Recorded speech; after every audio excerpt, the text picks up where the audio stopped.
जय Hind all of you. जय Hind sir. आज देखिए बहुत ही अच्छा दिन है। 4 दिन के बाद नेवल डे भी हम सेलिब्रेट कर रहे हैं। आज हमारे बीच सुशांत कटियार सर जो नेवी से बिलोंग करते हैं आज हमारे बीच में उपस्थित है और वो आप लोगों को यहाँ पे मार्गदर्शन करने के लिए आए हैं कि जब हम इंडिया के लिए प्रयास कर रहे हैं, अब इसके बाद भी 12 के बाद आपका मैथ सब्जेक्ट तो है, कुछ लोग इंजीनियरिंग करेंगे। इंजीनियरिंग करने के बाद आपको आर्म फोर्सेस में क्या क्या अपॉर्चुनिटीज़ है इसके बारे में सर आपको यहाँ पे बताएंगे। सर जो है इनका जो है 4 जनवरी 2010 से ये इंडियन नेवल सर्विस में काम कर रहे थे। उसके बाद इनकी जो अपॉर्चुनिटीज जो है, इन्होंने जो काम किया है इसके बारे में कमांडेंट सर आपको बाद में विस्तृत में जानकारी देंगे। इसके साथ साथ उन्होंने हमारे जो फॉर्मर प्राइम मिनिस्टर है मनमोहन सिंह, इनको भी सिक्योरिटी दी थी। INS विक्रमादित्य के बारे में हम सभी लोग जानते हैं। तो रसिया में इस के साथ सर ने काम किया था 2013 में। और इसके साथ साथ हमारे बीच महाराष्ट्र बैंक के सिक्योरिटी ऑफिसर दीपक चौहान और सचिन गोरसाने सर ये भी उपस्थित है। तो मैं हमारे स्कूल के commandant colonel Sanjay ji Sonone sir से निवेदन करता हूं कि वो सुशांत कटियार सर का गिफ्ट देके हमारे स्कूल में स्वागत करें।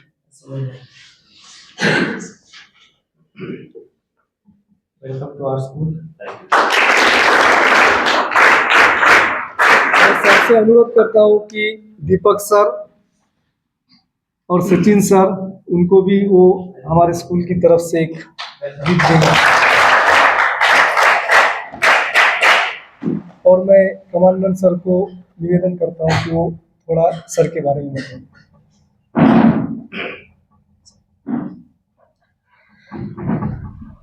जब भी कोई डिफेंस बैकग्राउंड से कोई आता है तो हम कोशिश करते हैं आप लोगों के साथ उनका इंटरेक्शन हो।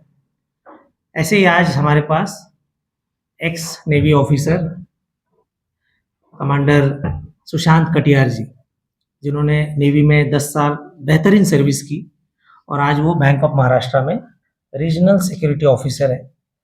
तो हमारे पास उनको हमने बुलाया ताकि आप लोगों को अलग अलग सर्विस के बारे में बीच बीच में थोड़ी थोड़ी जानकारी मिले। जो एनडीए कर रहे हैं उनको तो एनडीए अगर क्लियर हो गया तो आर्मी, एयरफोर्स, नेवी, इन तीनों विंग में से चॉइस के हिसाब से, मेरिट के हिसाब से, आपके प्रयास के हिसाब से वो सर्विस मिलती है।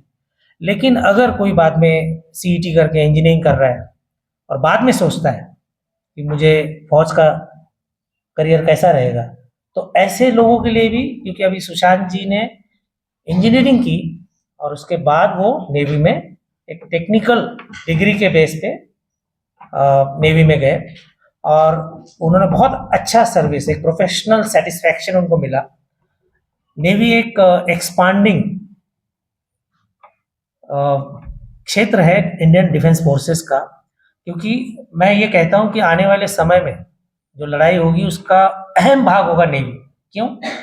क्योंकि हम लड़ाई अपनी इतिहास को भी देखें, 47-48 वॉर हुआ पाकिस्तान के साथ, प्योरली इंडियन आर्मी ने लड़ा। उसके बाद एक 62 का हुआ तो प्योरली अगेन इंडियन आर्मी ने चाइना के साथ लड़ाई की। 65 में एयरफोर्स और आर्मी दोनों ने लड़ाई की। 71 में एयरफोर्स, आर्मी और नेवी की शुरुआत हुई। उसके बाद कारगिल एक छोटा सा लिमिटेड वॉर था। लेकिन अब दुनिया में हम देखेंगे तो, क्योंकि वैसे ही अर्थ सबसे ज्यादा पोर्शन पानी है, बाउंड्रीज, अब लैंड बाउंड्रीज पे लड़ाई कम और एक अलग वॉरफेयर स्ट्रेटेजीज रहेगी।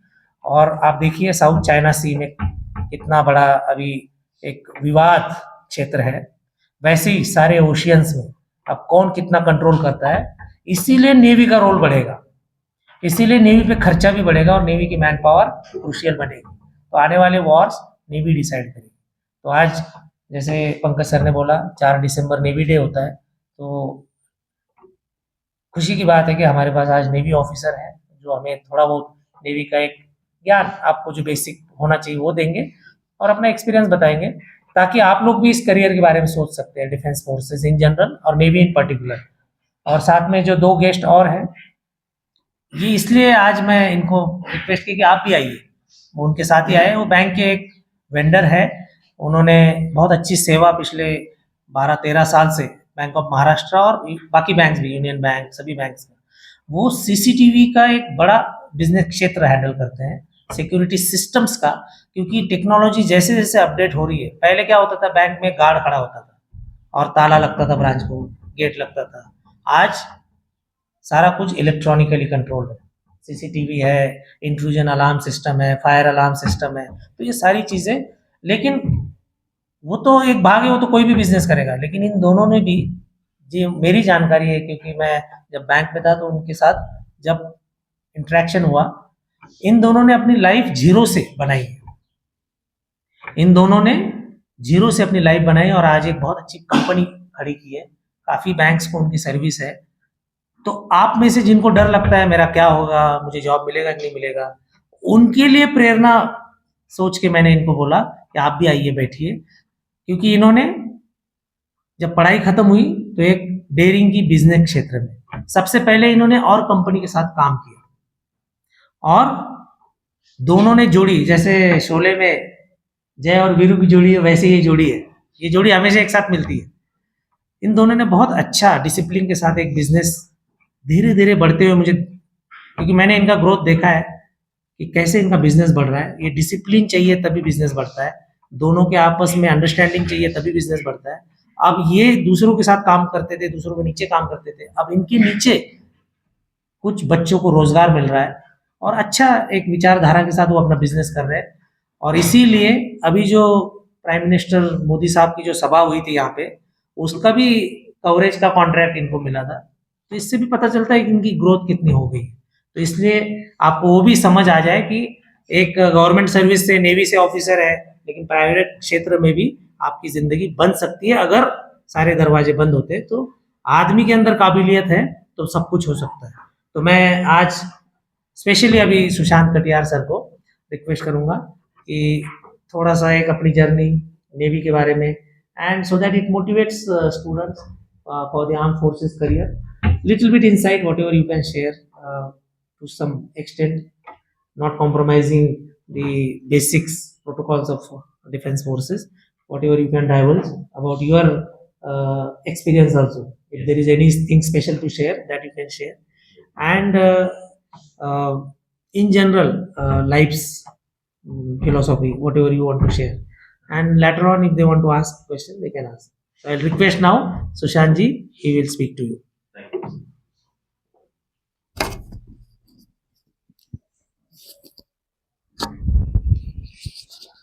Good afternoon. चलिए बढ़िया है, सब लोग सुन रहे हैं पीछे तक? अच्छा, मैंने आपके ऐसे गवर्नमेंट स्कूल से पढ़ाई की, हमने 12th किया। 12th में हाफ ईयरली एग्जाम के टाइम पे आई थिंक एनडीए का एग्जाम अक्टूबर सितंबर में लिखते हैं हम लोग, 2 बार होता है, एक अक्टूबर सितंबर में एंड एक अप्रैल मई में होता है, मार्च अप्रैल में होता है। तो एग्जाम हुआ, क्लियर हुआ, एंड मैं एसएसबी का टाइम था जैन 2004 में, 2004 में, ठीक है। एंड हाफ ईयरली एग्जाम दिया हमने दिसंबर में 2003 में। अब वापस जब आ रहे थे खेलने के लिए गए, एंड पीछे से एक बाइक वाला आया एंड उसका एक्सीडेंट हुआ। बचाने के लिए उसने आके हमको ठोका एंड हम लोग गिर गए, मुझे यहाँ पे चोट लगी। तो मैंने 12th का एग्जाम जो था वो डाउटफुल था कि मैं लिख पाऊंगा कि नहीं, डाउटफुल था कि लिख पाएंगे कि नहीं। तो दिसंबर, जैन, फेब, मार्च हम एडमिट थे, बेड रेस्ट पे ही था। मार्च में मेरे पापा ने बोला कि आप अगर एग्जाम हो पा रहा है लिखे, नहीं तो एक साल नेक्स्ट ईयर लिखेंगे। बट मैंने कहा ठीक है, ट्राई करते हैं। तो पापा के साथ पहले स्कूटर होता है बजाज चेतक, उसमें बैठ के गए। पहले एक हिंदी एग्जाम लिखा, फिर इंग्लिश एग्जाम लिखा, साइंस हुआ, फिजिक्स, केमिस्ट्री, मैथ्स, बायोलॉजी हुआ, और रिजल्ट आया। मैं एसएसबी सब चला गया था, अभी 3 महीने रेस्ट पे ही थे। समहाउ हमने स्कोर किया 62%, पास हो गए। देन एंट्रेंस के लिए पहले इंजीनियरिंग के एंट्रेंसेस होते थे, हमने वो लिख के रखे, लिखे वो क्लियर हो गया। जो इंडिया में जाने का सपना था वो तो नहीं हो पाया, देन इंडिया में गए, मतलब इंजीनियरिंग की हमने। 4 साल इंजीनियरिंग में बहुत टफ होता है, बट आपको बहुत कुछ सिखाता है। मैं क्यों कह रहा हूँ इंजीनियर का फायदा क्या ये होता है, आज के समय पे आप कोई भी फील्ड देख लीजिए, कोई भी फील्ड, वहां पे एक ना एक इंजीनियरिंग का भाग है। कोई ऐसा दावा कर सकता है कि जहां पे इंजीनियरिंग नहीं है? ऐसा कुछ है? आप कुकिंग से ले लीजिए, किचन से ले लीजिए, बिल्डिंग। अच्छा, डॉक्टर्स होते हैं, डॉक्टर्स बोलेंगे डॉक्टर एक अलग स्ट्रीम हो गई, इंजीनियर से एक अलग हो गए, लेकिन डॉक्टर्स के पास जितने इंस्ट्रूमेंट होते हैं वो कौन बनाता है? इंजीनियर्स बनाते हैं। सही है। नाउ आपको अभी जान के एक और शौक लगेगा कि एयरफोर्स और नेवी ज्वाइन करना है आपको, तो आपको एक इंजीनियर होना पड़ेगा। If you miss any. हाँ, if you miss NDA. But NDA में भी आप जाते हैं तो इंजीनियरिंग के 3 साल वहां पे और 1 साल उसके बाद में करके आपको इंजीनियरिंग की डिग्री दी जाती है, या उससे इक्विवेलेंट एमएससी की डिग्री दी जाती है। सही है। तो मतलब एक बार अगर आपसे नहीं हो पाया, इसका मतलब ये नहीं कि वो खत्म हो गया। जैसे सर ने बताया, हमको लाइफ चांस देती रहेगी, हमको उस चांस को पकड़ना है, मेहनत करना है, ताकि हम लोग आगे निकल सके। वही मेरा छोटा भाई, वो हमसे 2 साल छोटा है, एंड मैंने कॉलेज ज्वाइन किया, मैंने 2008 में सीडीएस का एग्जाम दिया। सीडीएस का एग्जाम क्या होता है? Combined defence services examination. NDA होता है 12th के बाद में, सीडीसी होता है ग्रेजुएशन के बाद में। तो वो एग्जाम क्लियर हुआ हमारा। फर्स्ट एसएसबी आया हमको, जो जा पाए वो था नेवी का। दिस इज हाउ मैं नेवी में गया। मेरे पिताजी एयरफोर्स में थे, और उसको देखते हुए हम सबका मन था एयरफोर्स में जाएंगे। मेरे छोटा भाई ने एनडीए का एग्जाम क्लियर किया 2005 में। फर्स्ट टाइम एसएसबी गए, एसएसबी में क्लियर नहीं हुआ। सेकेंड अटेम्प्ट में गए, उन्होंने क्या किया, बीच में एनडीए नहीं हो पाया तो वो कहाँ गए? मेरे कॉलेज में ही फर्स्ट ईयर में ज्वाइन किया उन्होंने, इंजीनियरिंग का फर्स्ट ईयर। उन्होंने कितना किया? 1 साल किया, लेकिन एज लिमिट थी उनके पास में, जिस वजह से उन्होंने वापस 2 अटेम्प्ट दिए, उनका एनडीए में हो गया। अभी वो एयरफोर्स में विंग कमांडर है। मिग 21, जैसे आप आएंगे, अंदर आएंगे तो वहां पे एक बोर्ड लिखा हुआ है, स्काई इज द लिमिट। सही है। उसके नीचे एक एयरक्राफ्ट बने, उसमें से एक है मिग 29। तो वो मिग 29 उड़ाता है, फ्लाई करता है, फाइटर पायलट है। सबने फाइटर मूवी देखी है? Same aircraft. नाउ अभी एक सेकंड चीज में आते हैं। उन्होंने और आगे मेहनत की, पायलट सभी है, उसके अलावा कुछ लोग होते हैं जिनको बोलते हैं हम क्यूएफआई। क्यूएफआई समझते हैं आप?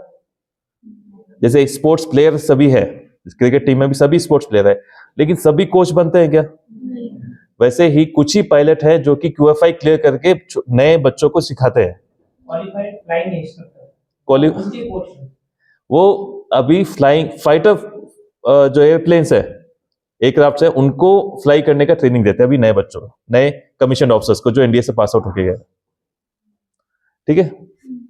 अभी आएंगे हम लोग उनकी वाइफ के पास। She is also air force officer, उनका नाम है स्क्वाड्रन लीडर उन्नति। ठीक है। एंड मेरे जो ससुर हैं वो भी 99 के कारगिल वॉर के वेटरन है। वो मद्रास रेजिमेंट से रिटायर हुए, ऑनरी कमीशन पाया उन्होंने, कैप्टन 19। एंड उससे और इतिहास रहा है, बट ये है कि हम लोग कोशिश करके निकल सकते हैं। Now coming back to navy, हम कमीशन हुए, हमने ट्रेनिंग किया, बहुत जगह एक्सपीरियंस पाया हमने। सर ने बोला नेवी के बारे में, नेवी तीनों सर्विसेज में सबसे टफ है। जैसे सर बोलते हैं कि हमको सभी का रहता है कि सभी टफ कर रहे हैं काम, लेकिन ह्यूमंस है हम सभी लोग, होमो सेपियंस है ना। ह्यूमंस कहां पे रहने के लिए बने हैं? भूमि पे, है ना, मतलब अर्थ पे रहते हैं हम लोग। लेकिन नेवी की वॉर जो होती है वो सबसे डिफिकल्ट है तीनों में से। क्यों मैं ऐसा कहता हूं? जैसे कि ये अर्थ हो गया, अर्थ सरफेस हो गया, वो चाहे डेजर्ट हो जैसे थार में हो गया, पहाड़ हो, या कोई भी टेरेन हो, वहां पे आपकी आर्मी डिप्लॉयड है बॉर्डर एरियाज में। बट अपनी army. But when coming to navy, navy is on coastal areas and beyond that, मतलब कोई लिमिट नहीं है उसकी। तो नेवी के पास में जो थ्रेट है, कहां से अटैक हो सकता है, इट इज 4 डायरेक्शनल। मतलब कि जैसा आर्मी में होता है वैसे लैंड से अटैक हो सकता है। हम सरफेस कहते हैं, जो सी है, सी समुद्र जो होता है, उसके जो ऊपर का लेयर होता है उसको समुद्र के जहां पे नाव बहती है उसको सरफेस कहते हैं। सरफेस से अटैक हो सकता है आपके ऊपर, एयर अटैक हो सकता है। एक चौथा डायमेंशन जो है वो होता है अंडर वाटर अटैक हो सकता है, अंडर वाटर अटैक हो सकता है। समझ रहे हैं आप? तो it is challenging from all 4 directions. उसके अलावा आपको बताता हूं, आपको पता होगा कि नेवी का अलग से खुद का एक एयर विंग है। मतलब कि अगर एयरफोर्स से हो सकता था तो हम लोग नेवल एविएशन नहीं बनाते। नेवल एविएशन इसलिए बना है क्योंकि इट्स ए डिफरेंट फील्ड। आप जब एयरक्राफ्ट लैंड करते हैं, कितना स्पीड होता होगा एक एयरक्राफ्ट का, कोई गेस करेगा? जो इंडिया वाले, आप लोग एनडीए का प्रिपरेशन कर रहे हैं अभी? हाँ, एस्केप वेलोसिटी क्या है? अर्थ की एस्केप वेलोसिटी क्या है? कितना? ओके, तो एक फाइटर एयरक्राफ्ट की स्पीड होती है लगभग कैसा मैं बताऊं, 7000 किलोमीटर पर आवर के स्पीड से। मतलब 1 सेकंड आपने किया तो कितना किलोमीटर गया?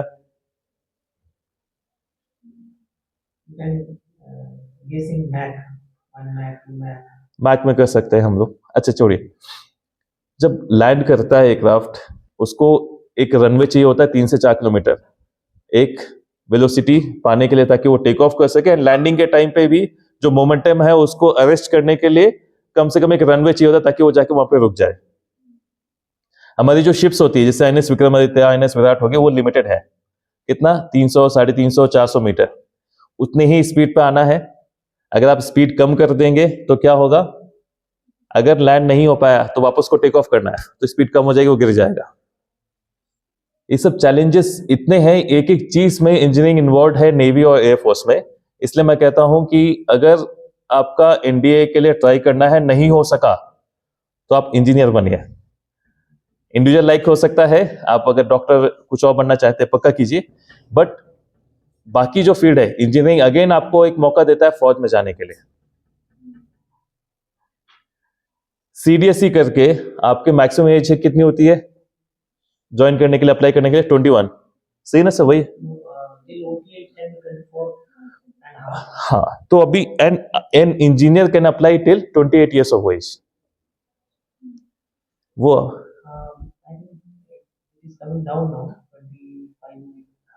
उतना ज्यादा आपको चांसेस मिलता है, ठीक है? यस, एनडीए ऑनवर्ड्स आपको एक साधारण विद्यार्थी को 20 अटेम्प्ट मिल सकता है। आपके पोस्ट ग्रेजुएशन डिग्री और 12th को दोनों को काउंट करें तो 20 अटेम्प्ट तक कोशिश कर सकते हैं। हर 3 महीने में आपका ग्रेजुएशन पे एयरफोर्स की टेस्ट है, नेवी की है, आर्मी की है, कोस्ट गार्ड की है, सब बहुत मौके देता है जिंदगी हमको, बस उसको कोशिश करनी, मेहनत करनी है। नाउ कमिंग बैक टू मेहनत करनी है। मैंने स्कूल डेज से एक प्रिंसिपल सीखा है जिसको बोलते हैं 3Ds। मैं पहले 4D बताया था, अभी 3D है, उससे एक और डी कम हो गया। हमेशा याद रखना 3 चीजें हैं। पहला चीज है डिसिप्लिन, जो कि हमको आपको स्कूल में सीखने को मिलता है। डिसिप्लिन में बहुत सारी चीजें होती हैं, कैसे आपको बिहेव करना है से लेके के टाइम मैनेजमेंट से लेके पंक्चुअलिटी, बहुत सारी चीजें होती हैं। डिसिप्लिन हो गया पहला डी। सेकंड आता है क्या? डेडिकेशन। डेडिकेशन मतलब हमको जो भी काम करना है उस पर मन से करना है। अगर आपको ऑर्डर मिलता है कि आज संडे है, पढ़ाई नहीं होगी, हमको पेड़ लगाने हैं, तो ये नहीं कि वहां जाके ऐसे लगा के पानी डाल के आ गए। जो भी काम करना वो डेडिकेटेडली करना है कि उसका रिजल्ट मिले। मेहनत करके घुस के पढ़ाई करने के लिए हम आधे घंटे भी शाम को बैठे तो इतना मेहनत करना चाहिए कि वो लगे कि हम 1 घंटा पर पढ़ाई किया है, ठीक है? देन कम्स क्या? लास्ट क्या आता है? डिवोशन। डिटर्मिनेशन भी कह सकते हैं। डिवोशन, मुझे डिवोशन पता है क्या होता है? डिवोशन, अच्छा, एग्जाम से पहले आप किसको याद करते हैं? भगवान को। हर काम उस मन से करना है कि हम भगवान को याद कर रहे हैं, ठीक है? इसके बाद आते हैं हम लोग, जैसे सर ने बताया, एनडीए के लिए आप लोग जो मेहनत कर रहे हैं, चैलेंजेस अपने पास में बहुत है, संसाधन कम है। इसको चैलेंजेस को चैलेंज मान के चैलेंज को एक्सेप्ट करना है और दिखाना है कि कोई भी चैलेंज हमारे लिए छोटा नहीं है। ठीक है, बड़ा नहीं है, मेहनत कीजिए। और कोई कुछ जानना चाहता है sir? I think you can just cover which all warships. Okay, अभी हम जैसे कमीशन हुए वॉरशिप्स, मैं ये प्रॉमिस करता हूँ मेरे साइड से, आपको जब भी मौका मिले, आप जब एजुकेशन टूर के लिए जाएंगे तो नेवी में, मुंबई में शिप्स। हाँ, मेरी और सुशांत जी की बात हुई है, हम एक टूर करेंगे जो नेवी के, इवन कोस्ट गार्ड का भी मैंने सोचा था, पर कोस्ट नेवी गार्ड का सर की मदद से हम नेवी के किसी स्टेशन जाएंगे और वॉरशिप देखेंगे, बिकॉज वो बहुत अलग दुनिया है। अलग दुनिया। तो इनकी मदद से हम परमिशन लेंगे इनके फ्रेंड सर्कल के थ्रू, और हम जाएंगे, वो एक हमारा है। डेफिनेटली ये प्रॉमिस मैं करता हूँ आप सबके लिए कि आप जाके वहां जाइए, देखिए जिंदगी कैसी है उनकी, कितनी चैलेंजिंग है। हम लोग सी में रहने के लिए बने हैं? नहीं, एयर में रहने के लिए बने हैं। तो वहां पे रह के फाइट करना कितना मुश्किल, जो मैंने पहले स्टार्टिंग बताया था आपको, बहुत मुश्किल है। वहां पे पानी की, जैसे आप मान लीजिए यहाँ खड़े, ये हिलते रहे भूमि जिसको हम एक्चुअल में जो सर बोल रहे हैं, सही में अगर आप जहाज में बैठ के एक महीना भर पानी में रहते हैं, तब एक अलग तरह का बीमारियां हो सकती है, कभी कभी मूड स्विंग होते हैं, शरीर उसके लिए है नहीं, मन भी उसके है, तो एक अलग तरह का एक चैलेंज है। हाँ, लाइफ है, इसको बोलते हैं सी सिकनेस बोलते हैं, सी सिकनेस बोलते हैं। सी सिकनेस में क्या होता है कि आपके दोनों ये कानों के बीच में अंदर में एक पेंडुलम टाइप की चीज है, जो आपको चलने टाइम पे हेल्प करती है कि आप बैलेंस करके चले। छोटे बच्चे क्यों नहीं चल पाते, बूढ़े लोग क्यों नहीं चल पाते सही से, क्योंकि वो बैलेंस जो है विथ टाइम बिगड़ते रहता है।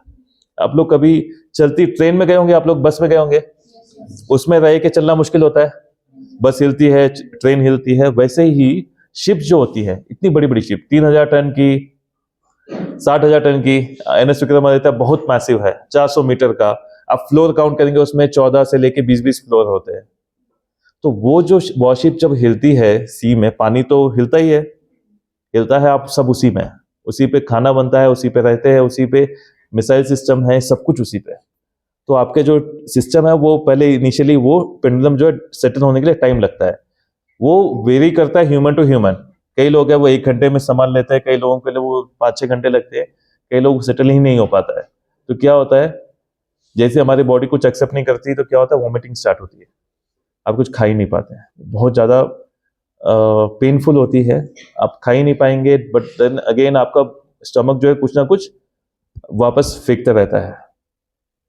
एक ये चीज one of its own difficulty. तो मैंने जब ज्वाइन किया था, हम लोगों का सबका, आप कैडेट रहते हैं, कैडेट, तो हम नेवी में सी ट्रेनिंग के लिए सी कैडेट्स जाते हैं, तो वो नेवी में ट्रेनिंग के लिए सी ट्रेनिंग शिप्स है, जिसमें कि हमको सीमैनशिप सिखाया जाता है कि कैसे शिप्स को हैंडल करना है, क्या क्या उसमें होता है। तो उसमें आईएनएस तीर पे हम लोगों ने पहले ट्रेनिंग पाया। 3 शिप्स होती हैं, आईएनएस तीर है, आईएनएस कृष्णा है, और एक कोस्ट गार्ड की शिप रहती है। कोस्ट गार्ड के ऑफिसर्स भी हमारे साथ में ट्रेनिंग पाते हैं। देन उसके बाद में हम लोग जाते हैं, बहुत सारी और चीजें सीखते हैं 1 साल के आसपास। उसके बाद में हमने किया वॉच कीपिंग। जैसे आप लाइसेंस पाते हैं, गाड़ी चलाने के लिए लाइसेंस होता है, फ्लाइंग के लिए भी लाइसेंस होता है, वैसे ही शिप को हैंडल करने के लिए उसको बोलते हैं watch keeping certificate. Watch keeping certificate, तो वो पाने के लिए आपको लगता है कम से कम 6 महीने। तो वो किया हमने आईएनएस दिल्ली में। आईएनएस दिल्ली एक बहुत बड़ा शिप है, जिसमें कि आपके पास में मिसाइल सिस्टम्स हैं, सरफेस टू सरफेस जो मैंने बताया, अंडर वाटर रॉकेट्स हैं, जो कि पानी में अगर सबमरीन आ रही है उसको रॉकेट्स मार सकते हैं। अगर और कुछ सबमरीन है उसके लिए टॉर्पेडोस है, टॉर्पेडोस जो अंडर वाटर के लिए यूज होते हैं। आपके स्टेल्थ सिस्टम्स हैं, सरफेस टू एयर मिसाइल्स हैं, बराक सिस्टम्स हैं। मैं अभी डिटेल में वैसे समझ में नहीं आएगा, इसलिए मतलब अगर शिप जा रही है, कोई अटैक कर रहा है, तीनों डायमेंशन में, सरफेस से, एयर से, पानी के नीचे से, तीनों को फाइट करने का कैपेबिलिटी रखता है आईएनएस दिल्ली। उसमें वॉच कीपिंग किया। देन उसके बाद में हम गए आईएनएस तलवार में एज सैमको। सैमको एक अपॉइंटमेंट है जिसका फुल फॉर्म रहता है surface to air missile controlling officer. तो हमारे पास में एक मिसाइल होती है जिसको बोलते हैं स्थिल। एक रशियन शिप है तलवार, उसमें एक जो मिसाइल सिस्टम है वो रशियन है, उसका नाम है स्थिल, नाम है सिस्टम का। और उसके लिए वहां पे मैं 4 साल उसका कंट्रोलिंग ऑफिसर था। तो वो मिसाइल क्या करती है, कोई भी हवा में मिसाइल अटैक करेगा, एक एयरक्राफ्ट आएगी तो उसको काउंटरएक्ट करने का काम उसका है, या कि कोई टारगेट दिख रहा है तो सीधे हम लोग एंगेज करके उसको टारगेट में अटैक कर सकते हैं। रेंज वाइज 21 किलोमीटर के आसपास है, मतलब यहाँ से आप 20 कोई जगह के नाम बताएंगे तो अजीम, एरियल डिस्टेंस तो औरंगाबाद भी हो जाएगा। हाँ, औरंगाबाद तक यहाँ से अटैक कर सकते हैं। अभी उन्हीं शिप्स में सिस्टम लगा है ब्रह्मोस का सिस्टम। ब्रह्मोस सिस्टम मतलब उसकी रेंज हम बताते हैं 300 किलोमीटर, बट बियॉन्ड दैट भी है। तो 300 किलोमीटर मतलब यहाँ बैठे बैठे आप पुणे और उसके आगे भी अटैक कर सकते हैं, वो भी जीपीएस के लैट लॉन्ग के हिसाब से। तो पिन पॉइंट उसी जगह पे जाके वो अटैक होता है। ठीक है, उसके बाद हम कहाँ गए, उसके बाद में नेवी तीनों सर्विसेज में सबसे छोटा है। अभी इंडिया में छोटा है, लेकिन जब आप यूएस जाएंगे, ऑस्ट्रेलिया जाएंगे, वहां पे सबसे बड़ा है। वैसा क्यों है? क्योंकि उनके पास में सी बॉर्डर्स ज्यादा हैं, सब कोस्टल एरिया है। अपने पास भी है, वी आर ग्रोइंग। तीनों सर्विस से कंपेयर कर रहा हूं, अपने पास में जो लैंड बॉर्डर्स है वो ज्यादा है। नेवी का जो कोस्टल आप कह सकते हैं समवेयर 7000 किलोमीटर के आसपास, 7500 किलोमीटर के आसपास अपने पास कोस्टल एरिया है, उसको प्रोटेक्ट करना है। बियॉन्ड दैट मतलब कि अगर आप मैप देखेंगे इंडिया का, तो कोस्टल एरिया से लग के 200 किलोमीटर के आसपास तक अपना बॉर्डर एरिया अपना हम कह सकते हैं इंडिया का है। उसके बाद में जो जगह होती है उनको बोलते हैं हाई सीज। हाई सीज मतलब कोई नहीं है उसमें, कोई नहीं है मतलब किसी का कंट्रोल नहीं है, कोई भी जा सकता है। लेकिन अपनी जितने भी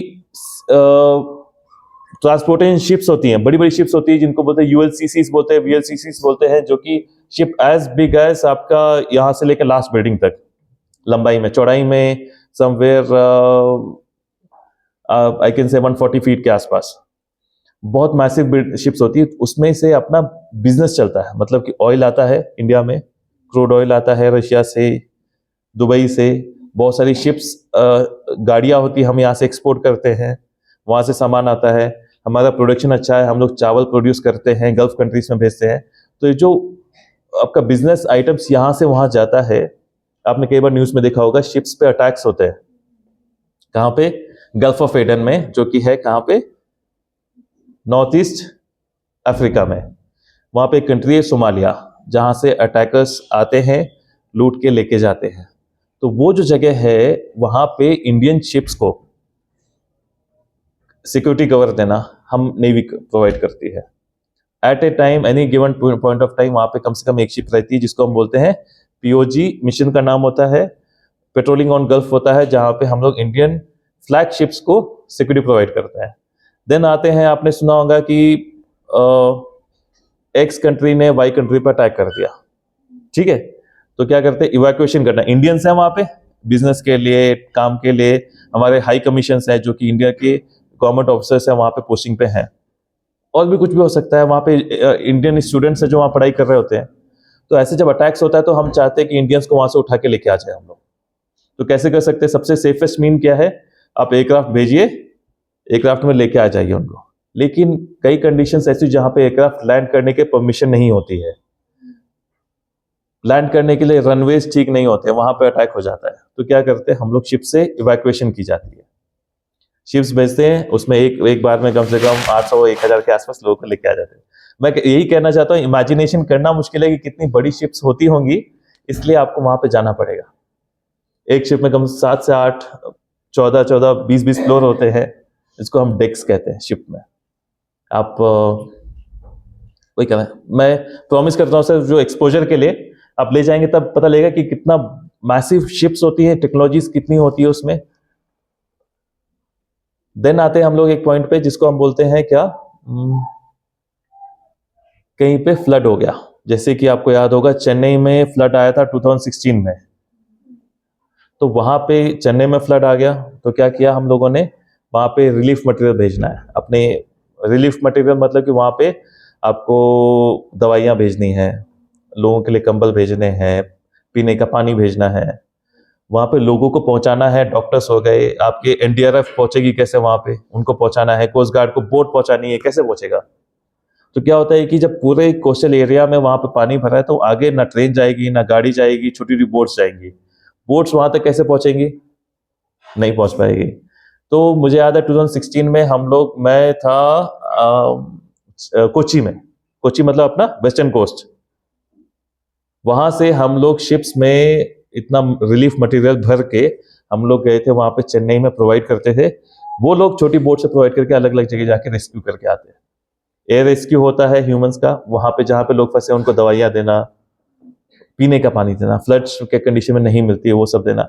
बाकी कई जगह पानी स्टैग्नेट हो जाता है, इकट्ठा हो जाता है, वहां पे बीमारी बढ़ती है, मच्छर आ जाते हैं, तो वहां सब जगह पे दवाइयां डालते हैं, केमिकल स्प्रे किया जाता है वो सब के लिए, उसके लिए जाते हैं।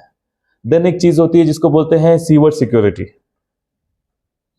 2012 में क्या होता है कि कंबाइंड डेवलपमेंट के लिए कई देशों ने अपने अपने ग्रुप बना रखे हैं। वैसे एक ग्रुप है जिसको बोलते हैं सार्क कहते हैं, south Asian association for regional cooperation. पता है ना आप लोगों को, कहीं से सुना मैंने। तो उस ग्रुप ऑफ नेशंस में कौन कौन से देश आते हैं? इंडिया हो गया, रशिया नहीं है, साउथ एशियन नेशंस है। पाकिस्तान, अफगानिस्तान नहीं है, पाकिस्तान हो गया, इंडिया हो गया, नेपाल, भूटान, म्यांमार और श्रीलंका। एंड श्रीलंका के नीचे एक और देश है छोटा सा, मालदीव्स। मालदीव सुना है किसी ने? आप जब ज्योग्राफी पढ़ेंगे तो अपने आइलैंड, ग्रुप ऑफ आइलैंड्स कहां कहां पे हैं? अंडमान निकोबार और कौन सा है? लक्षद्वीप। लक्षद्वीप के जो आइलैंड्स हैं उनको क्या बोलते हैं हम लोग? लक्वाद्वीप आइलैंड्स बोलते हैं। तो उसमें जो ऊपर के आइलैंड्स हैं वो वहां पे इंडिया का लक्षद्वीप है, उसी के ग्रुप ऑफ आइलैंड्स में जो नीचे के आइलैंड्स हैं वहां पे है क्या? मालदीव्स। ठीक है, ज्योग्राफी वाइज एकदम सेम है, देश अलग हो गया है, वो अलग जैसे बाकी मेन लैंड होता है। तो वहां पे 2012 में सीवर्ड अपने जो पीएम थे श्री मनमोहन सिंह, सार्क समिट हुआ था मालदीव्स में।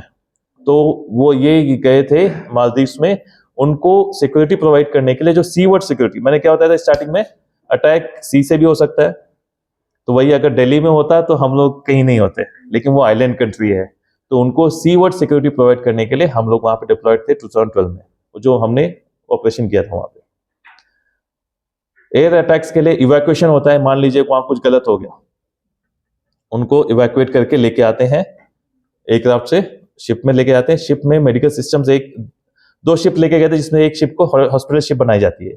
ऐसे कोई वीआईपी गया, आपने देखा होगा यहाँ पे कोई वीआईपी जब रोड से जाते हैं, चीफ मिनिस्टर वगैरह, तो आगे पुलिस की बहुत सारा कॉन्वॉय जाता है, बाकी ट्रैफिक क्लियर करते हैं। बाद में उनके साथ में क्या क्या होता है, एम्बुलेंसेस होती है, और क्या होते हैं, बहुत सारी और गाड़ियां होंगी, जितने सिटी के इंपॉर्टेंट लोग हैं वो सब होंगे।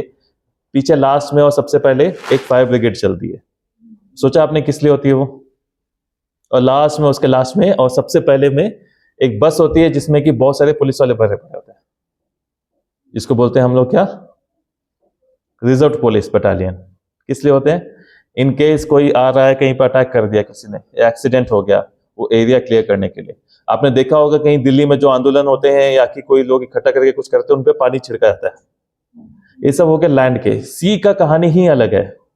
सी में आप जब जाएंगे तो आपको सीवर्ड सिक्योरिटी, मैं कैसे बताऊं, सी में एक जगह खड़े नहीं हो सकते, आपको मूव करना है, आप सब जगह नहीं हो सकते। एक आइलैंड है, वहां पे सार्क समिट चल रही है, सभी देशों के प्राइम मिनिस्टर्स आए हैं, उनके हाई कमिश्नर्स हैं, उनके बहुत सारे और ये कह सकते हैं कि गवर्नमेंट के ऑफिसर्स हैं वहां पे।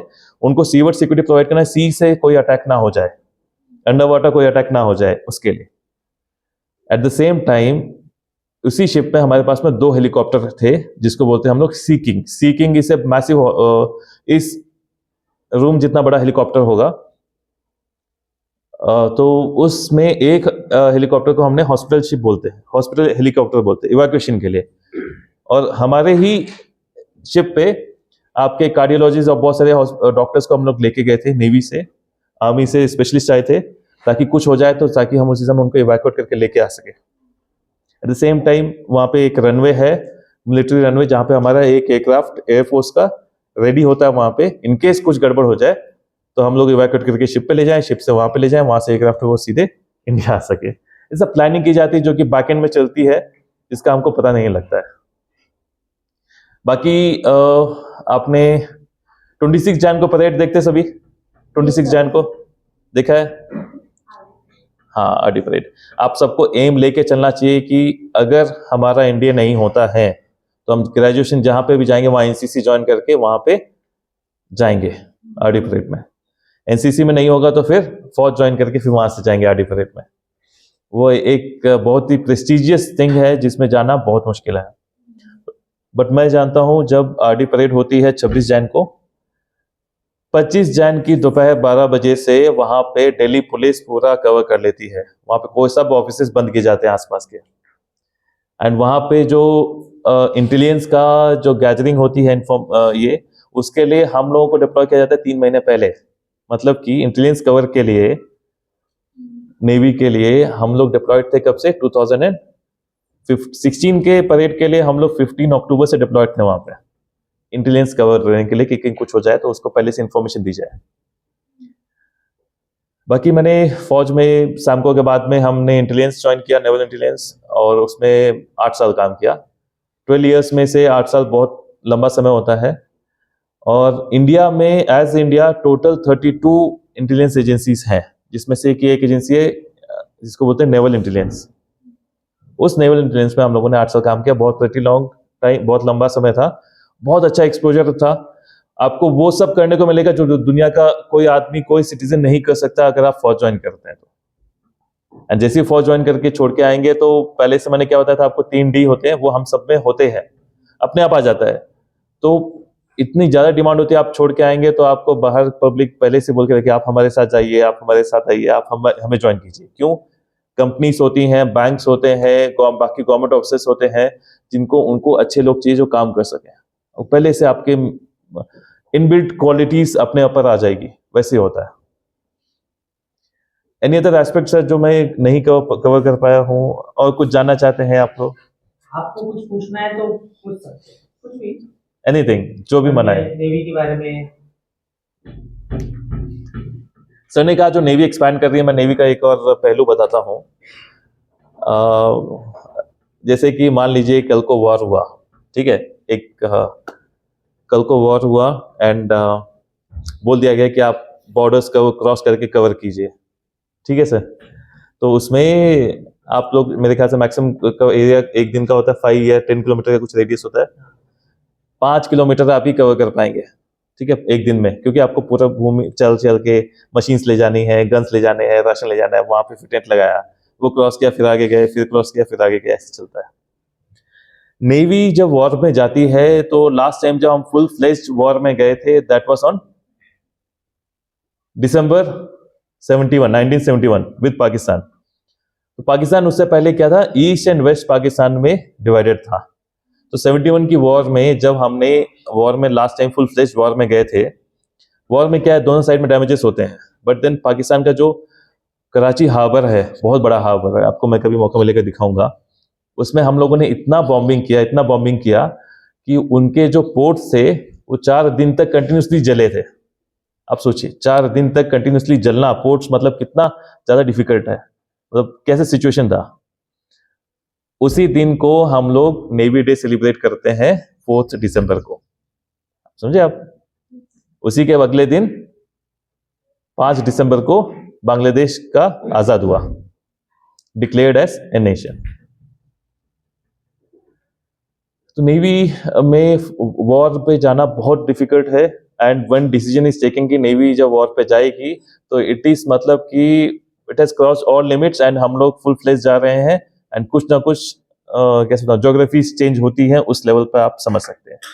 कोई भी नेशन देखेंगे आजकल नेवी को वॉर पे नहीं भेजती है। एयरफोर्स के एयरक्राफ्ट भेजे आपने, कमांडोज भेजे, कुछ अटैक करके आ गए, वो छोटा मोटा चलता है। बाकी कई कंट्रीज हैं छोटी जो कि आप मिसाइल अटैक्स करती हैं, वहां से करते हैं, तो ये छोटे वॉर चलती है। जब नेवी जाएगी तो it is going to be massive. अच्छा, तीनों फोर्सेस में नेवी एक ऐसी फोर्स है जो कि सी बॉर्डर्स देखती है, इसलिए वो बियॉन्ड सीज जाती है। मतलब आपको पता है एयर के भी बॉर्डर्स हैं, जैसे अगर अपना ये बॉर्डर है, लाइन है, जो इसको बोलते हैं हम लोग क्या, international boundary line, IB line बोलते हैं। अंदर में आप उस लाइन तक जा सकते हैं, आर्मी के लोग आप जा सकते हैं। एयरफोर्स की उससे 10 नॉटिकल माइल अंदर तक ही एयरक्राफ्ट जाते हैं। क्यों ऐसा है पता है, किसी ने सोचा है? एयरक्राफ्ट की अगेन स्पीड इतनी है कि अगर वो थोड़ा सा भी एक सेकंड यहाँ पे घूम के ऐसे सामने देखेगा तो 20 किलोमीटर आगे पहुंच चुका होगा। वो मिस्टेक ना हो करके इसलिए 10 नॉटिकल माइल के अंदर तक ही एयरक्राफ्ट मूव करते हैं अपने एयरफोर्स के। नेवी यहां से कोई लिमिट नहीं है, हम इसके आगे कहीं पे भी जा सकते हैं। There is no end to navy, हम लोग कहीं पे भी जा सकते हैं। और आपको और बताता हूं, जैसे आपने देखा होगा कि अपना जो स्पेस रिसर्च ऑर्गेनाइजेशन है वो कहाँ कहाँ जा रहे हैं अभी। मून पे गए हम लोग, गए मार्स पे गए, और नेक्स्ट कहाँ पे जा रहे हैं हम लोग, सन पे। एट द सेम टाइम हम लोग जब स्काई में ऊपर जा रहे हैं, इंडिया के और प्रोजेक्ट्स हैं फ्यूचर में जहां पे हम लोग सी के नीचे जाने का प्लान कर रहे हैं ना। अच्छा, मैं एक एस्पेक्ट भूल गया था जो बता देता हूं अभी आपको। जो डिफिकल्टी मैंने बताई आपको सी सरफेस पे क्या होती है, वैसी एक विंग है नेवी का जिसको बोलते हैं अंडर वाटर विंग, जिसको बोलते हैं हम लोग सबमरीन्स में नीचे जाया जाता है। सबमरीन होती है एक ट्यूबुलर एक स्ट्रक्चर होता है जिसमें कि 100-150 लोग होते हैं, टॉर्पेडोस होते हैं, मिसाइल्स होती हैं, वो पानी के नीचे ही चलती है, ऊपर में दिखती नहीं है। तो उसको डिटेक्ट करने के लिए अपने पास में सोनार्स होते हैं, वो टेक्नोलॉजी है आपकी 11th-12th में आया होगा। वो एक आप वेव्स भेजते हैं, टक्कर करके आएगा तो मतलब कि आगे कुछ है, नहीं आया तो आप आगे जाते जाते हैं, कुछ नहीं दिखता है। आप समझ रहे हैं, अंडर वाटर एक उसमें है सबमरीन में आप जाते हैं ना। उसमें क्या होता है कि आप जैसी अर्थ के सरफेस पे कितना प्रेशर है एयर का, 1 बार, सही है, 1 बार। जैसे से आप ऊपर जाएंगे क्या होगा, एयर प्रेशर कम होते जाएगा, सही है, सही कह रहा हूं मैं। इसीलिए कमर्शियल फ्लाइट जो होती है वो सबसे ऊपर जाती हैं, फिर वापस नीचे आती है, क्योंकि ऊपर एयर प्रेशर कम है। तो एयर प्रेशर कम होने से क्या होता है, कम फ्यूल खर्च होता है, वो बिजनेस हो गया। वैसे ही आप जब पानी की सतह में जब नीचे जाएंगे तो 1 मीटर नीचे जाने पे 1 बार का प्रेशर बढ़ेगा, सही कह रहा हूं। 2 मीटर गए 2 बार प्रेशर हो गया। हमारी बॉडी पे जब प्रेशर पड़ता है तो क्या होता है, क्या होता है सबसे पहले। अब सोचिए, आपको हेडेक होता है कभी, हेडेक क्यों होता है, नर्व्स पे प्रेशर आता है। आप जब आपको मान लीजिए एसिडिक ये गैसियस अटैक हो गया, मतलब क्या बोलते हैं उसको, गैस अटैक बोलते हैं, गैस बढ़ गया तो अंदर में आपके गैस बन गई, प्रेशर कहाँ जाता है, जब आपकी नर्व्स जब दबती हैं तो आपको पेन, हेडेक होता है। एट द सेम टाइम जैसे ही आपको नीचे जाएंगे तो पूरे स्ट्रक्चर पे, सबमरीन में पानी नहीं जा सकता अंदर, उसके ऊपर में प्रेशर बढ़ते रहता है, जिसकी एक लिमिट है कि कितना नीचे हम जा सकते हैं। वैसे ही जो अंदर में आदमी है उसके ऊपर भी प्रेशर है, ह्यूमंस जो है, सोल्जर्स जो है नेवी के, सेलर है, इसलिए एक सर्टेन लिमिट है। वहां पे जो जाते हैं उनके लिए अलग से एक मेडिकल होता है जिसको बोलते हैं हम लोग चैम्बर टेस्ट। चैम्बर टेस्ट में क्या होता है कि आपको एक हाई प्रेशराइज चैम्बर में डाल दिया जाता है और उसमें आपको कुछ देर तक रखा जाता है, फिर देखते हैं कि आपको मेडिकली फिट है कि नहीं। जो मेडिकली फिट नहीं है उनका क्या होता है, कान फटने लग जाते हैं, कान का ईयर ड्रम है वहां फट जाता है, खून आने लग जाता है। आपने कभी एक एयर ट्रैवल किया होगा तो देखा होगा कि हमारे ENTs जो देखते हैं गले से लेके अंदर तक, मुंह में, नाक में, अंदर में एक एयर प्रेशर है, हम लोग सांस लेते हैं ना, जैसे जैसे आप ऊपर जाएंगे तो प्रेशर डिफरेंस होता है, बाहर कम हो जाएगा, हमारे यहाँ पे रहेगा तो आपको गल्प करना पड़ता है प्रेशर को इक्वल करने के लिए। सेम वे नीचे जाते हैं तो प्रेशर बढ़ता रहता है, जो कि प्रेशर बढ़ता है लेकिन आपका एटमॉस्फेयर का भी प्रेशर बढ़ा हुआ है तो आप उसमें कुछ नहीं कर सकते, तो अभी कान से खून आता है। तो जो लोग उसमें सक्सेसफुल होते हैं वही लोग सबमरीन में जा पाते हैं। भाई एविएशन आप फ्लाइंग करेंगे, नेवी में भी कीजिए, आर्मी में कीजिए, एयरफोर्स में कीजिए, आप किस में कर सकते हो, BSF में भी है, फ्लाई कर सकते हैं, लेकिन कोस्ट गार्ड में कर सकते हैं, लेकिन सबमरीन में जाना है तो आपको नेवी ही ज्वाइन करनी पड़ेगी। ठीक है, एक ऐसी स्पेशलाइज्ड स्ट्रीम है जो कि सब कंट्रीज के पास कैपेबिलिटी भी नहीं है। मैं बताऊं तो बांग्लादेश के पास में सबमरीन भी नहीं है। एक नया वॉरफेयर जो स्टार्ट होगा जिसका हम इमेजिन नहीं कर सकते हैं, वो होगा अंडर वाटर वॉरफेयर। समझे आप लोग? आपको मैं वहां पे भी ले जाएंगे, सबमरीन में भी ले जाके दिखाएंगे कैसे क्या क्या होता है। और कुछ जानना है सर? कुछ क्वेश्चंस? हाँ बताइए। So what is difference between merchant navy and like armed forces navy? आप बैठिए, हम बताते हैं आपको। आप एयरफोर्स समझ गए, Yes, sir. इंडिगो एयरलाइन समझ गए, सेम वैसे ही डिफरेंस है। नेवी जो होती है, इंडियन नेवी जो है वो प्रोटेक्ट करेगी अपने इंडिया के कोस्टल बॉर्डर्स। उसके बाहर में इंडिया के जो बहुत सारे सीज जो है, इंडियन प्लेटफॉर्म्स हैं, वहां पे उनको सिक्योरिटी प्रोवाइड करना, मतलब सिक्योरिटी कह सकते हैं, उनको प्रोटेक्ट करना।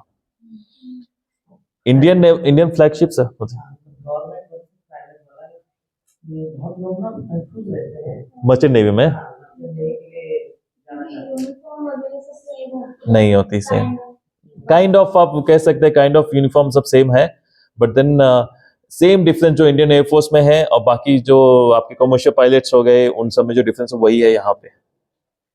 जो मर्चेंट नेवी होती है वो क्या काम करती है, आपको मैं ऐसे बताता हूँ। जैसे कि यहाँ जब आप हाईवे से आए थे तो ट्रैक्टर्स पड़े रहते हैं यहाँ पे, बहुत सारे प्रोडक्शन। मान लीजिए हमारे पास प्रोडक्शन है, टाटा के गाड़ियां बन रही हैं। अच्छा, आपको एक्चुअल फैक्ट बताता हूँ, हमारे पास बजाज की गाड़ियां बनती है और स्कूटर्स, टू व्हीलर, और टीवीएस की बनती है। टीवीएस की कहाँ बनती है? चेन्नई में। चेन्नई में इनका प्लांट है। नाउ अफ्रीकन कंट्रीज का हालत हमसे भी बेकार है, वहां पैसे नहीं है, तो हम लोग क्या करते हैं, यहाँ से एक्सपोर्ट करते हैं TVS, Bajaj and hero Honda की बाइक्स वहां पे। तो एक जो शिप्स होती हैं उनमें जब बाइक लोड होती है, आप ये सोचिए एक कंटिन्यूसली बाइक लोड करने के लिए आपको लग जाते हैं 10 दिन। इतनी बड़ी बड़ी शिप्स होती हैं। ये वहां जब जाएगी, वहां अनलोड करने के लिए चाहिए होते 10 दिन। एक बार शिप जाएगी तो कितनी बाइक्स गई? कम से कम समवेयर इन लैक्स के आसपास बाइक्स गई शिप्स में। इतने मैसिव लैक्स के आसपास शिप्स गई, बाइक्स गई वहां पे, अफ्रीका में अनलोड की, वापस आई, वापस लेके गई। तो जो ट्रांसपोर्टेशन मीडियम है ये सबसे चीपेस्ट है, सबसे सस्ता है। पर बाइक कितना कॉस्ट आ जाएगा? ज्यादा से ज्यादा 2-3 हजार, इतनी ज्यादा बाइक जाने की वजह से। यही अगर आप एयरक्राफ्ट से लेके जाएंगे तो कितना खर्चा आ जाएगा? ज्यादा से ज्यादा एक एयरक्राफ्ट में आएंगी आपके पास में, अगर आप बोइंग 737 भी ले लेंगे तो ज्यादा से ज्यादा 100-150 बाइक्स, बस, उससे ज्यादा नहीं आएंगे। नाउ इसके अलावा बहुत सारे आइटम्स हम लोग यहाँ से एक्सपोर्ट करते हैं, इंपोर्ट करते हैं, वो सब मर्चेंट नेवी देखती है। और आपने क्रूज शिप्स देखी होंगी जिसमें कि ह्यूमंस पहले सी से ट्रैवल करते थे। अब देखा होगा ना कि पहले अलेक्जेंडर इंडिया आए थे, कैसे आए थे? सी रोड से। एयरक्राफ्ट नहीं थे तब, सी से आए थे। बॉर्डर से आना मुश्किल है, हम यहाँ से ट्रक से कितने ही ट्रक्स भेज के वो अफ्रीका में भेज पाएंगे बाइक्स? एग्जाम्पल दे रहा हूं मैं। तो वो मर्चेंट नेवी और इंडियन नेवी में डिफरेंस है। और कुछ क्वेश्चंस जानना है? Thank you sir, thank you.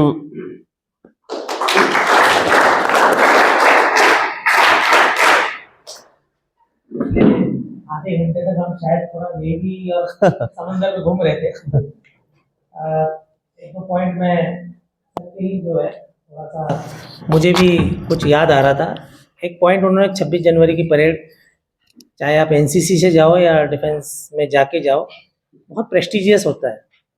Fortunately 2001 में जब पार्लियामेंट अटैक हुआ था तब मैं वहीं था, गोली की आवाज़ हम तक पहुंची थी, और उस साल परेड कैंसिल हुई थी। आर्मी, एयरफोर्स, नेवी का कंटीजेंट नहीं था उस परेड में, हम थे, वो याद आ गई। सेकेंडली, जब बार बार वो जताने की कोशिश कर रहे थे सुशांत जी कि नेवी के शिप्स वगैरह, साइज वगैरह, ये सही में जब आप नज़दीक से देखोगे, जैसे ये 2 मंजिला बिल्डिंग है, ऐसे वो 14 मंजिला शिप अंदर ही अंदर होता है, तब वो एक अलग दुनिया महसूस होती है। दूसरी बात, समंदर एक अलग ही दुनिया है, ये जब तक आप उसके अंदर थोड़ा सा जाओगे नहीं, पता नहीं चलेगा। हम सियाचिन पे ड्यूटी करते हैं तो टफ है, बिकॉज ऊपर ऑक्सीजन कम है, माइनस टेम्परेचर है, और इंसान को जीने के लिए थोड़ा सा मुश्किल होता है। वैसी ही वो चीज़ बता रहे थे कि जब हम सबमरीन में जाते हैं या पानी के नीचे जाते हैं, वैसे मजे की बात यह है कि हम एवरेस्ट चढ़ गए, एवरेस्ट के ऊपर जाके इंसान पहुंच गया, लेकिन समंदर का नीचे वाला पॉइंट अभी तक हमने देखा नहीं है। इतनी इस बात में गहराई है कि अभी तक इंसान को नीचे का बहुत कुछ डिस्कवरी बाकी है। ये एक अलग दुनिया है वो। तो नेवी के जरिए आप एक जो दुनिया आप यहाँ नहीं देख सकते, बाकी सब तो हम देख ही लेते किसी भी प्रोफेशन में रहे, लेकिन नेवी हम उस ओर जा सकते हैं। खास करके सबमरीन बहुत चैलेंजिंग है, स्पेशल मेडिकल होता है, जैसे सियाचिन में हम 3 महीने से ज़्यादा रुकते नहीं है, 90 डेज पे रोटेशन हो जाता है, बिकॉज वो इनह्यूमन कंडीशंस है। आपको बीमारियां लगती है, कुछ ना कुछ बीमारी लेके आते हैं। मैं भी एक बीमारी लेके आया था कान की, उसके बाद इन्फेक्शन ही हो गया और उसके बाद ऑपरेट करना पड़ा।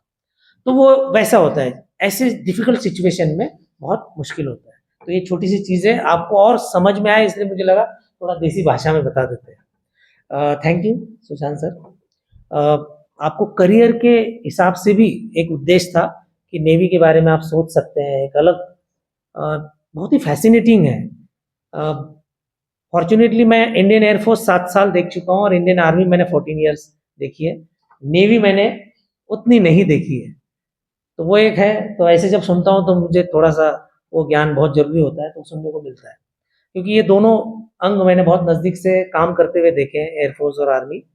नेवी का एक सपना रह गया है, तो पता नहीं अब नेवी का कुछ मौका मिलने वाला हो तो वो भी देख लेंगे किसी न किसी बहाने।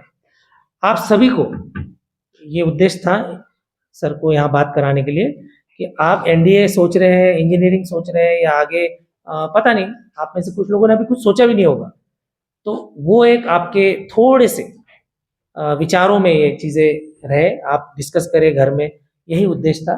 और मैं थैंक यू बोलना चाहूँगा कमांडर सुशांत सर से, सचिन जी से, दीपक जी से, आप आए और हमारे स्टूडेंट्स के साथ एक सेशन हुआ हमारा, और इससे फ़ायदा ही होता है क्योंकि नई चीज़ें पता चलती है और आप भी सोच सकते हैं कि हम इस करियर में जाए, इंजीनियरिंग के बाद जाए, पहले जाए एनडीए के थ्रू, तो एक बहुत अच्छा करियर है। मैं ये ज़रूर कहूँगा ये बहुत अच्छा करियर है। आप ये, क्योंकि जीवन एक है, अनमोल है, उसमें जो बेहतर कर सकते हैं वो करना चाहिए। नेवी की दुनिया बहुत अलग है जो बाहर दिखने को नहीं है, तो उसका आप सोच सकते हैं। थैंक यू सभी स्टूडेंट्स, थैंक यू। आपका लंच टाइम भी हो गया है। Once again we will look forward, इनके ज़रिए हम किसी शिप को